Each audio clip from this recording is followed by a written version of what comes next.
Ah mais je pense que je peux dire que c'était un réel plaisir de découvrir ce trailer de Lightyear ou Buzz l'éclair en français avec vous, sachant que je suis totalement fan de l'univers Pixar, je vous l'ai dit durant la précédente vidéo, si vous ne l'avez pas vue, je vous invite à aller la voir, mais concernant mes univers préférés, tu as Marvel, DC et Pixar, même si entre DC et Pixar, ça se joue des coudes, on va dire, on va vraiment parler comme une personne âgée, hein, clairement.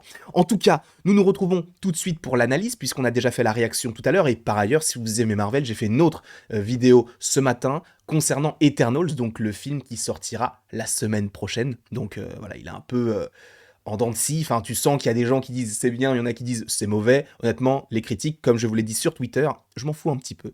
Mais bref, on se retrouve donc pour l'analyse plan par plan de Buzz l'éclair, donc en français ça s'appelle comme ça, très intéressant. Parce que en fait il y a déjà eu un film Buzz l'éclair qui est sorti je crois début des années 2000, sachant que c'était vraiment un petit peu à l'image de ce que l'on pourrait avoir par rapport à ce film là. Encore une fois, je n'ai que très peu d'informations concernant ce film parce qu'au début c'est vrai que j'avais fait une vidéo concernant ce film en disant est-ce que c'est le Inception, donc est-ce que en fait on va regarder des personnages qui sont liés à l'univers de Pixar, regarder ce film là, parce que sachant que c'est lié à Buzz l'éclair, et ça j'en ai déjà parlé dans la vidéo précédente, mais sachant que c'est lié à Buzz l'éclair et que Buzz l'éclair il y aura des aliens, ce genre de choses, des robots, c'est très futuriste. Est-ce que ça se passe dans un univers du coup plus lointain que Wall-E? Ça serait assez intéressant de savoir même quand est-ce que ça se situe par rapport à la Pixar Theory. Vidéo sur la Pixar Theory, je vous le dis parce que par rapport à Pixar, il y a pas mal de personnes qui me demandent. Ça arrive 2022, je vous le jure que c'est vrai, c'est l'une des premières vidéos qui arrive en 2022. Il y en aura 3, là je ne peux plus les repousser, c'est vraiment que ça arrive à ce moment-là précisément. Mais du coup, c'est assez intéressant de savoir si ça se passe réellement dans l'univers donc de Toy Story ou justement si ça se passe du coup dans une sorte de salle de cinéma et qu'on découvre, admettons Andy et sa maman découvrir le film qui a inspiré donc le jeu plutôt le jouet Buzz l'éclair, parce que bah, de base, en tout cas dans le Pixar Universe, si je puis l'appeler ainsi, c'est de base Buzz l'éclair un jouet qui est issu d'une série d'animation. Donc est-ce que ce film Buzz l'éclair est un film au sein de la diégèse Pixar, c'est-à-dire que est-ce que dans notre visionnage, ou plutôt durant notre visionnage de ce film-là, on va se sentir comme un personnage Pixar à part entière en se disant bah on regarde ce que les personnages regardent également, donc on se met vraiment à la place, et c'est là où j'avais imaginé que ça pouvait être un Inception.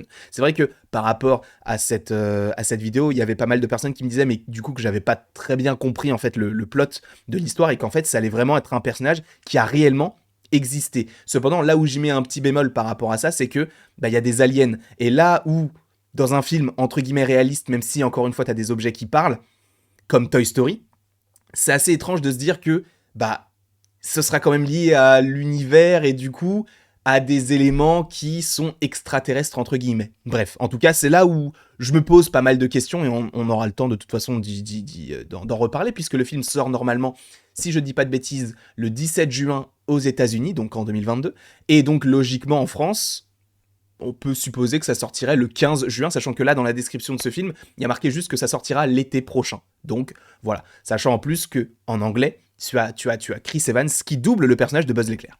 Ne parlons pas plus que ça. Là déjà, excuse-moi, mais vraiment je prends une claque. Je prends vraiment une claque, et tu sens que les dessins, ou plutôt l'animation chez Pixar, ça peut dépendre d'un réalisateur à un autre, même si tu as toujours cette même patte. Tu sens que, par exemple, par rapport à... Tu compares ce film-là avec, admettons, un Luca, tu peux retrouver des petites connotations, entre guillemets, dans le sens où les yeux sont très ronds, ça fait très cartoon, mais le décor est incroyablement réaliste. Mais c'est vrai que de temps en temps, tu peux te dire, ah bah ça, je peux supposer que c'est tel réalisateur ou tel réalisateur. Ouais, tu sens qu'il y a une petite patte, même si Pixar, c'est Pixar, et du coup, ça englobe une certaine esthétique. Tu te dis que bah, peut-être que on peut retrouver certains liens esthétiques entre guillemets en lien avec tel réalisateur ou tel réalisateur. Pour le coup, Angus MacLane, il me semble qu'il a bossé en tant que superviseur sur d'autres films, mais et il me semble qu'il a notamment travaillé sur d'autres films, pas forcément en tant que superviseur, mais également en tant que réalisateur. Je ne suis pas sûr de ce que j'avance, donc je ne veux pas trop m'avancer là-dessus, mais en tout cas, visuellement, là, ce premier plan, je suis désolé, mais on dirait pas un film d'animation. On dirait un film, tout court. On dirait vraiment des... C'est tellement réaliste, ils sont tellement forts, la fumée, les nuages, les montagnes, ils sont trop forts. Ils sont beaucoup trop forts. D'ailleurs, je vais peut-être baisser un peu le son. Ou peut-être non. Attendez, parce que du coup, je vais essayer vraiment d'analyser ça plan par plan. Donc là, on voit bien que le mec s'appelle Buzz Lightyear, donc Buzz l'éclair. Bon, c'était juste parce que je voulais voir s'il y avait un petit A113 qui se cachait sur sa petite médaille, sachant que, en général, les Pixar, ils laissent énormément de petits easter eggs partout, en fait, vraiment partout, que ce soit par rapport à Luca, où tu avais par exemple la botte dans la maison, entre guillemets, d'Alberto, qui est donc la botte qui est dans Wall-E. Enfin, tu as plein de petites connotations comme ça, et j'adore déchiffrer ce genre de petites choses. Donc là, bon, là, il n'y a pas grand-chose à avoir, sauf que, bah, on voit que c'est bien Buzz l'éclair. Voilà, il met sa ceinture. J'essaie vraiment de distinguer des petites choses, mais juste même par rapport à la texture, on voit qu'ils ils sont vraiment trop, trop forts. Bon, là, on sait que c'est lui parce que tu sais qu'il a la petite cagoule bleu-violette, et il a surtout cette fossette légendaire qui n'est autre que ça, la fossette de Buzz l'éclair.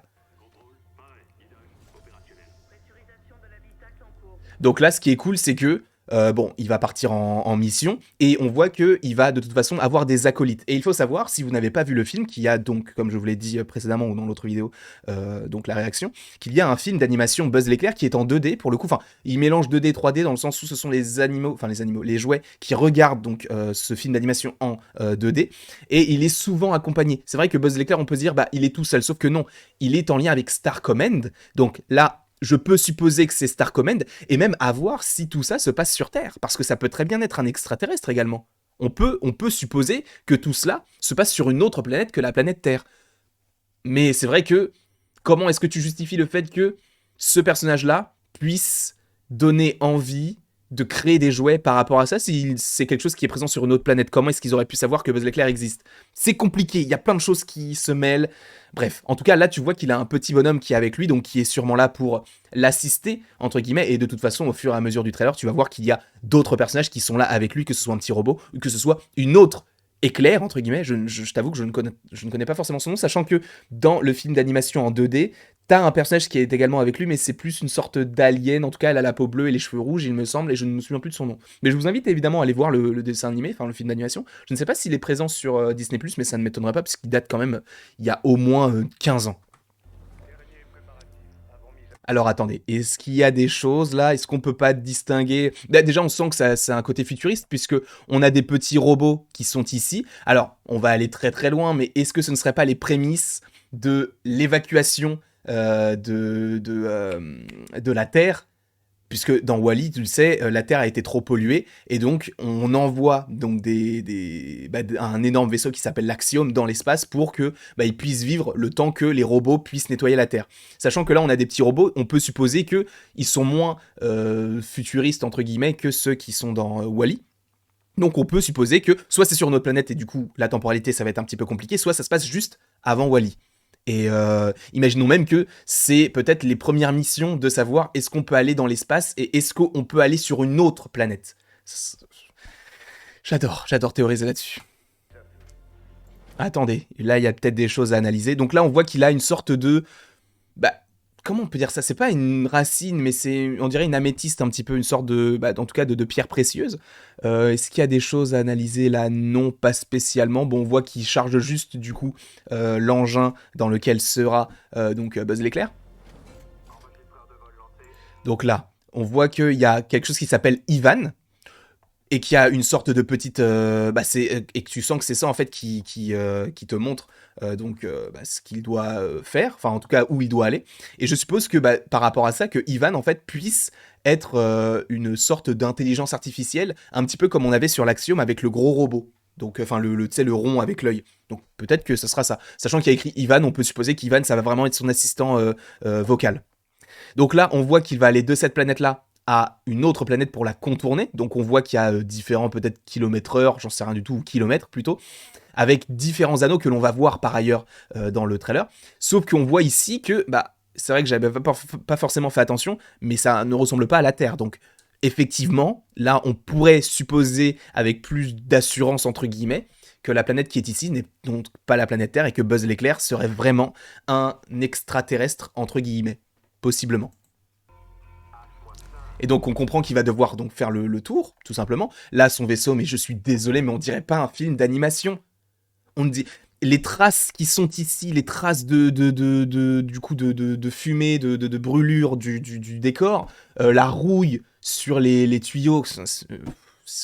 Trop fort. Donc là, il est prêt. Star Command, donc on voit bien que ça a vraiment un lien avec ce que l'on avait déjà eu dans les films d'animation. Bon, après, est-ce qu'il y a d'autres choses à analyser? On voit ce personnage-là, alors je ne sais pas si c'est le personnage qu'on verra par la suite, mais en tout cas, elle travaille du coup pour Star Command, donc on voit qu'il y a plusieurs comment on appelle ça? Plusieurs caméras. Donc on comprend que sa mission, ça va être de faire le tour d'une planète. Alors, qu'est-ce qu'il va devoir faire? Est-ce que ce sont des tests? Je ne sais pas, mais est-ce qu'il va devoir agir sur une planète? Non plus, je ne sais pas. Mais en tout cas, ça va être assez intéressant. Est-ce qu'il va même se cracher et donc atterrir sur une autre planète, sachant qu'il y a une planète qui, selon moi, ressemble beaucoup à ce qu'on a pu déjà voir et en live action. Vous allez voir que c'est assez étrange, mais sachant que ça appartient au même univers, ce n'est pas si étrange, enfin, ce n'est pas si étrange que ça, pardon. Donc là, on voit qu'il part dans 5 secondes. Alors là, on voyait que le personnage, alors est-ce que c'est intéressant ou non, je ne sais pas pour vous, mais s'appelle Hawthorne. Donc voilà, je ne sais pas si ça peut vous intéresser. En tout cas, voilà, ce personnage-là semble être le chef, ou en tout cas la chef des opérations, peut-être, qui organise tout ça. En 2022, on le savait déjà. La fumée. La fumée. C'est plus réaliste que tout ce que j'ai pu voir chez Pixar déjà. Enfin, tu me diras, Pixar c'est ultra réaliste et c'est vrai que, bah, en soi, c'est surtout plus réaliste que ce que j'ai pu voir sur d'autres animations. Ils sont trop forts. L'argent, l'argent fait le bonheur pour le coup en animation, ça fait beaucoup, beaucoup de bien. Donc voilà, décollage réussi. Alors qu'est-ce qu'il y avait marqué sur sa petite canopie? Alors ça doit peut-être être le nom donc de son vaisseau, sachant que du coup il y avait écrit XL01. Est-ce que c'est un lien avec des vaisseaux spatiaux, admettons, qu'on peut avoir dans Star Wars, puisque je vous rappelle que maintenant Star Wars ça appartient à Disney, comme Pixar appartient à Disney, donc peut-être qu'il y aura des petits liens par rapport à ça.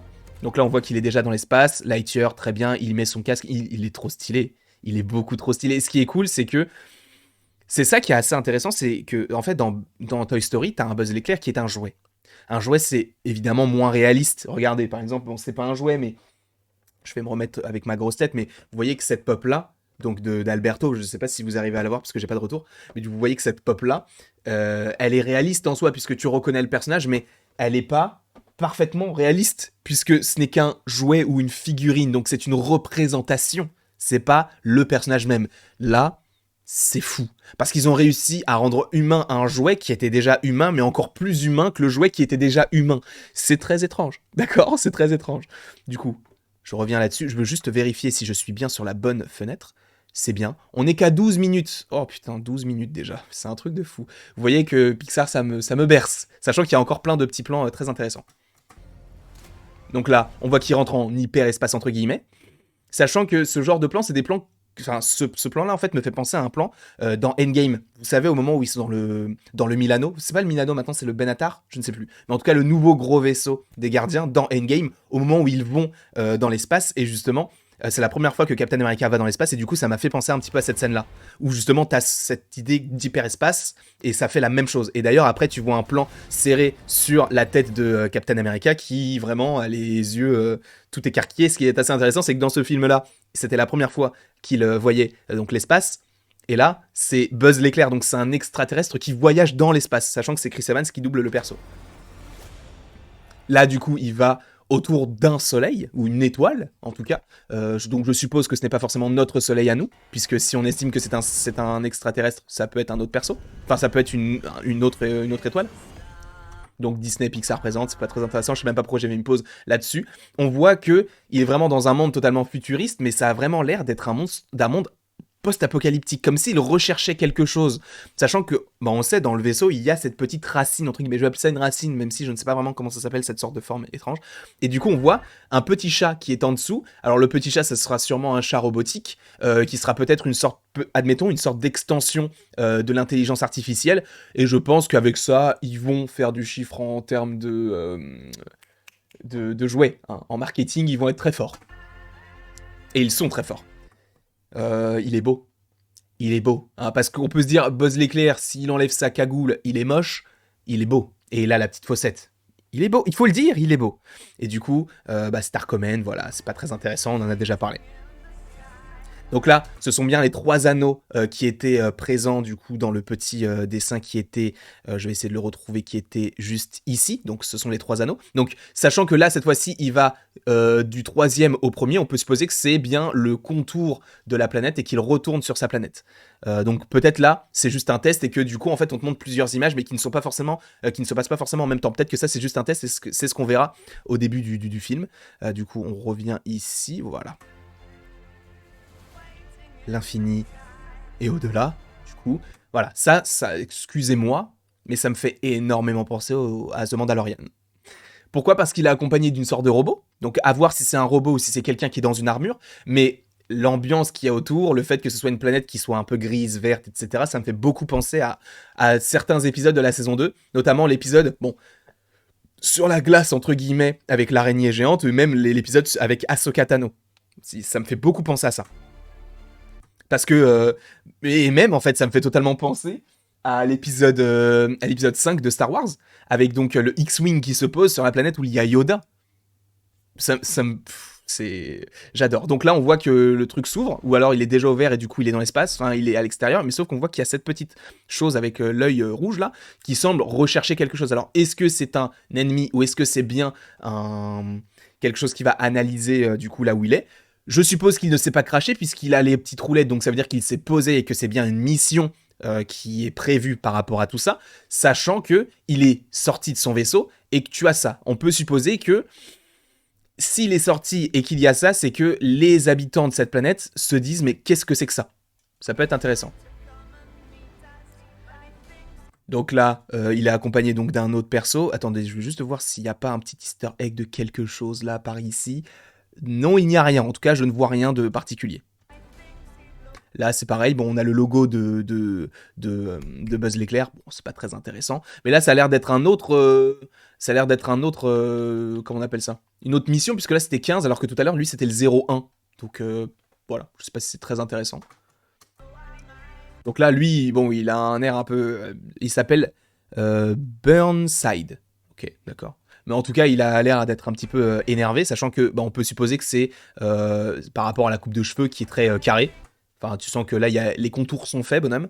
Ouais, donc on peut, et sachant qu'il est habillé de la même façon, on suppose que c'est bien le même personnage. Sachant que lui, par rapport à son habit, par rapport à l'autre personnage, vu qu'il a des décorations, etc., on peut supposer que lui, c'est vraiment le chef des opérations. Et qui, du coup, on voit qu'il... Attends, j'allais dire, il y a un problème avec son vaisseau, puisqu'il y a des... Genre comme s'il se faisait tirer dessus. Mais en fait, non, peut-être pas. Enfin, en tout cas, il y a des éclats de quelque chose. Est-ce qu'il a perdu un réacteur? Je n'en sais rien du tout. Et du coup, il essaie de stabiliser son vaisseau. Là, en tout cas, il arrive sur la planète, donc il me fait un peu penser à... C'est quoi la planète déjà? Je n'ai plus le nom de la planète de Yoda, mais bon, bref. Donc là, c'est le petit chat qui sera accompagné de... Enfin, qui accompagnera donc le personnage de Buzz l'éclair. Il en a peur, donc c'est la première fois qu'il se rend compte, puisque peut-être qu'il pense que c'est juste une petite figurine. En plus de ça, il a une petite souris juste ici, donc tu sens que c'est peut-être juste un jouet. Voilà. 27A, c'est pas A113, donc voilà, ça nous intéresse pas pour l'instant. Donc là, alors, qu'est-ce qu'on peut analyser? On voit, du coup, Us, donc ça c'est lui. Enfin, c'est eux, du coup, le peuple. You, donc c'est c'est bien ça. Donc il y a bien une hyper vitesse qui sera mise en place. Le robot s'appelle Eric. Bon, c'est pas le meilleur prénom pour un robot. Mais du coup, on voit que eux, du coup, sont sur cette planète, ou en tout cas dans un... Alors, une planète qui est un peu étrange, mais peut-être que c'est un vaisseau, je ne sais pas. J'arrive pas vraiment à déceler la chose.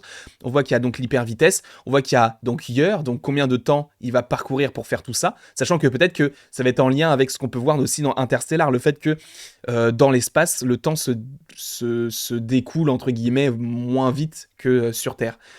Et du coup, t'es l'hyperspeed, etc., les 3 anneaux, et qu'ils reviennent après sur la planète. Donc peut-être que c'est bien juste une sorte de mission, mais il doit revenir sur la planète. Et peut-être que du coup, c'est sur cette planète-là qu'il échouera, sachant que la planète est verte.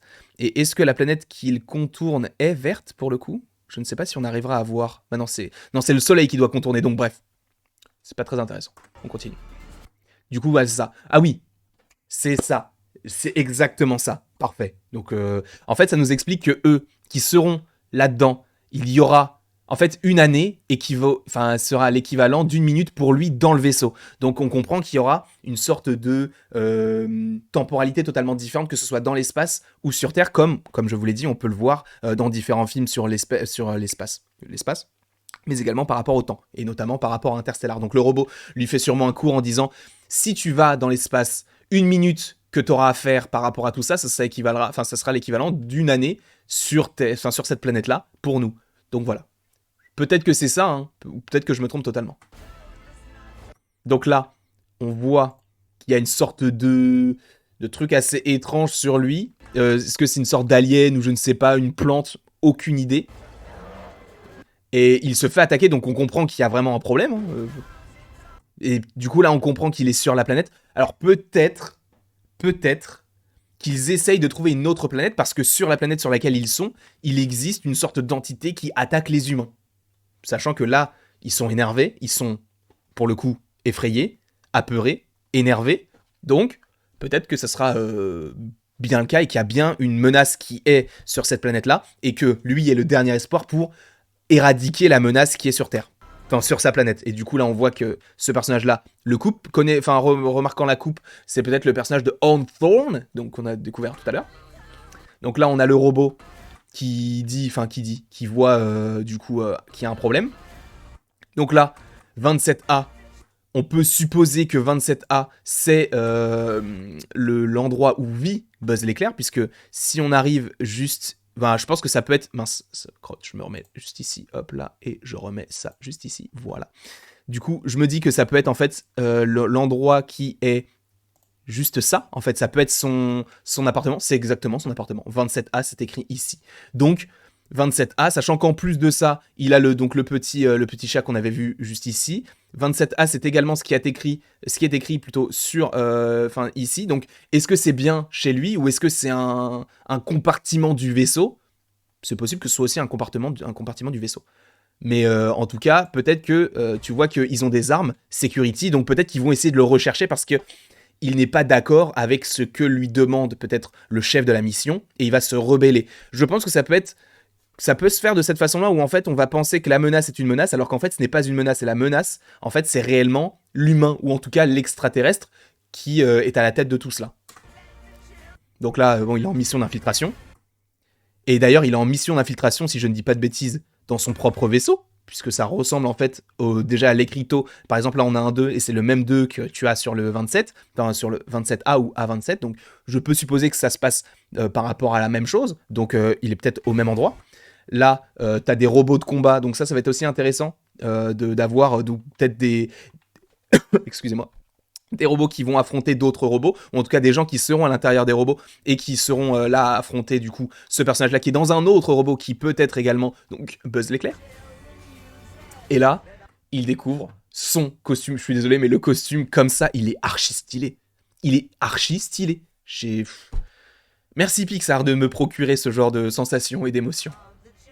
Et là, c'est parti.